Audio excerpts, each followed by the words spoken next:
বেশ কিছুদিন ধরেই রাজধানী ঢাকাসহ এর পার্শ্ববর্তী অঞ্চলে থেমে থেমে হচ্ছে হালকা ও মাঝারি বৃষ্টিপাত। তীব্র গরমের মধ্যে এক পশলা বৃষ্টি স্বস্তি এনে দিলেও ভাঙা সড়ক তৈরি করে সীমাহীন দুর্ভোগ।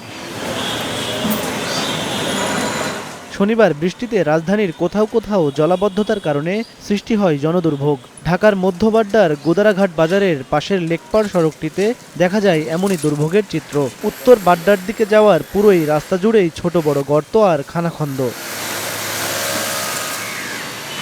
হালকা বৃষ্টিতে গর্তে পানি জমে সৃষ্টি হয় জলাবদ্ধতা, আর ভারী বৃষ্টিতে পুরো রাস্তাটিই ডুবে যায় পানিতে। এতে বিড়ম্বনায় পড়েন স্থানীয় বাসিন্দা ও পথচারীরা। বৃষ্টি হওয়ার কারণে জলাবদ্ধতা হয় এবং তখনই এখানে গাড়ির জ্যাম লাগা যায় এবং অ্যাক্সিডেন্ট করে।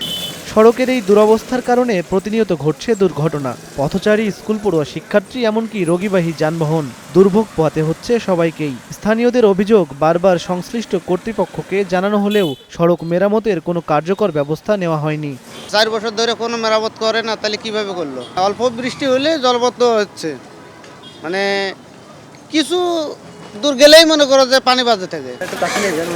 স্থানীয়দের কেউ কেউ নিজ উদ্যোগে কখনো কখনো গর্তে ইট, বালি, টাইলসের ভাঙা অংশ ফেলে সাময়িক সমাধানের চেষ্টা করেন। এটা জালছি ভাঙার জন্য দিছি, মানে গাড়িগুলো উল্টায় যায়, পড়ে যায়, এই জন্য দিছি আমরা। এর আগে ওই যে সকালে একজন দিয়ে গেছে, আর এই মহল্লাবাসীকে দিয়ে যায় আর কি। রাজধানীর এই মধ্যবাড্ডা এলাকার দীর্ঘদিনের সমস্যাটি দেখার যেন কেউই নেই। এতদিনেও এই সমস্যাটির স্থায়ী সমাধানের কোনো ব্যবস্থা না নেওয়ায় ক্ষোভ জমেছে এলাকাবাসীর মধ্যে। ইমন মাহমুদ, স্টার নিউজ।